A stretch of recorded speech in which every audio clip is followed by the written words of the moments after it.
my friend.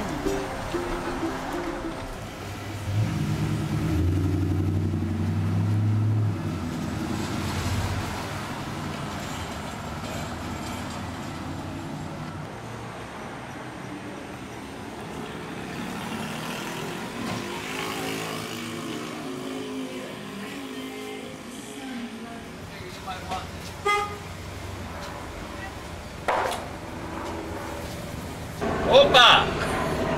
Como allez-vous?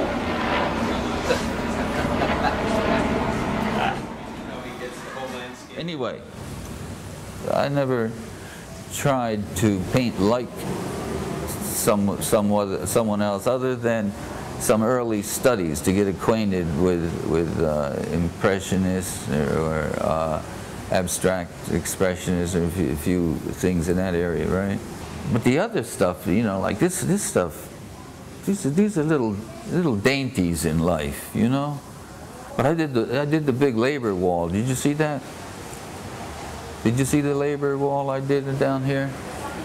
82 feet long. The painting is an idea that is expressed through these medium, right? That a man assembles, puts together, right?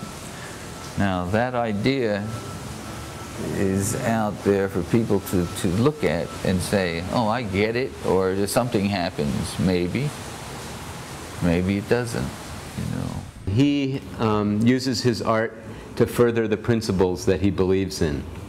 And so I've tried to do the same thing along with him from this gallery. So we're kind of a different kind of a gallery. Most of the galleries here have more commercial Hawaiian scenery and florals and things, and we have that also, but we also make political statements and make statements about the things we believe strongly in. In my latest triptych, I was addressing the Middle East crisis, and so in the center panel here I have Jerusalem with the Wailing Wall and the Dome of the Rock and the Mount of Olives. Jerusalem, the founding city of those three religions, and I imagined it on a day when peace arrives, and I put rainbow-colored angels down there, I guess symbolizing that peace has begun there. And the rainbow, it's kind of like a miracle. It's a miracle happening, a modern-day miracle. That's what it would take, I guess, but that's what I'm still hoping for.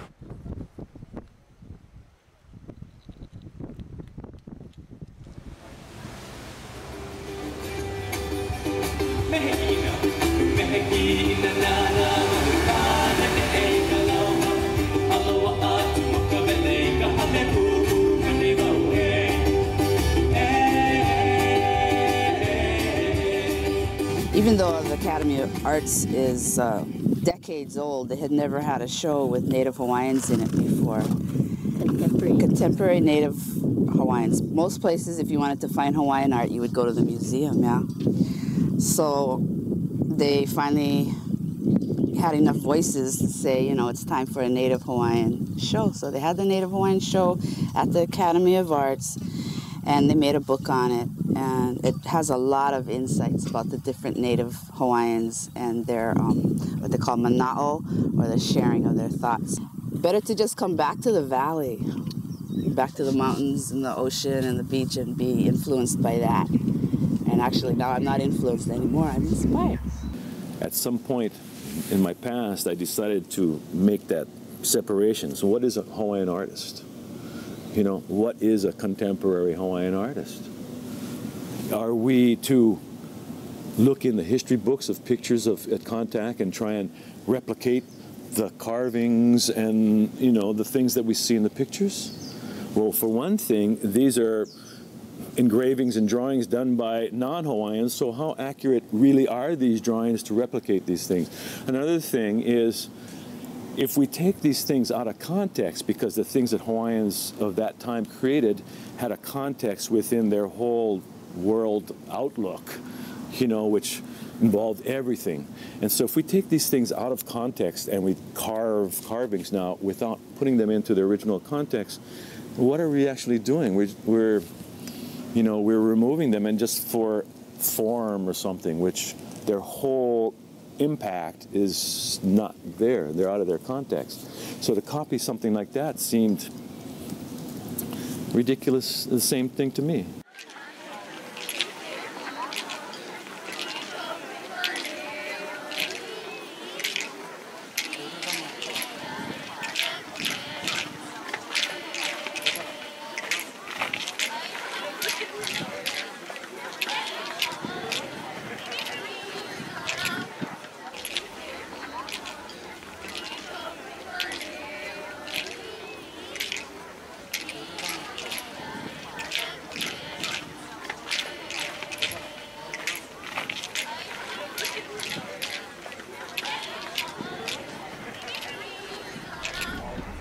In my search for the identity of where we come from,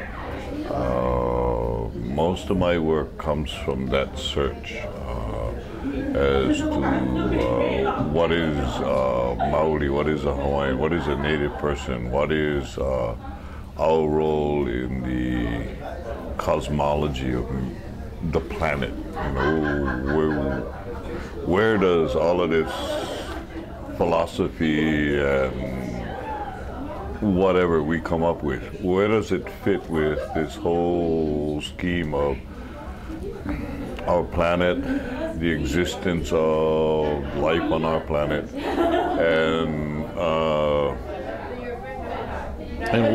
what is that thing? So how do we reclaim or revisit, you know, these kinds of understandings and philosophies? Well, I think, you know, it's a bunch of DNA triggering, you know, things that trigger because we are part of that particular.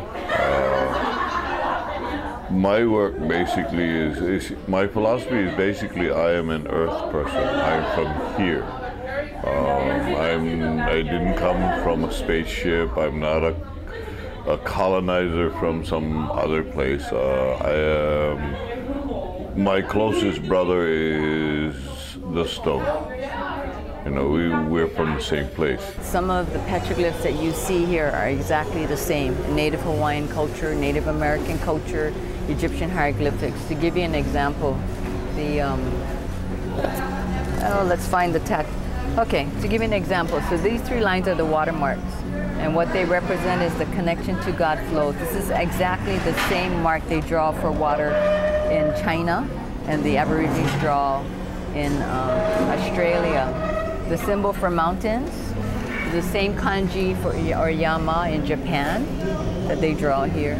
This is a symbol for God, the piko. You know, people come from different places, and I had a school teacher once, and he taught at the Waldorf School in Kona. And he said, Pro, you're exactly right. He said they did a study a few years back, and they took children the same age, and they had them draw the same exact picture, which was their family, their house, their pet, and all the stick figures matched. And how do you figure that? You know, intuitively we know this. All the pictures speak of oneness and divinity. We're divine beings. We have ha, we have breath, we have light. My understanding for me is we come from one mother and father God. My unihipili, my spirit of the bones, this happens to be Hawaiian, Chinese, Portuguese, and I'm a female. You happen to be a man, Ferdinand. And everything has spirit, including rocks. They just move very slowly. So all I do is teach people how to remember that we're divine beings, and I just teach language. You gotta learn to recycle.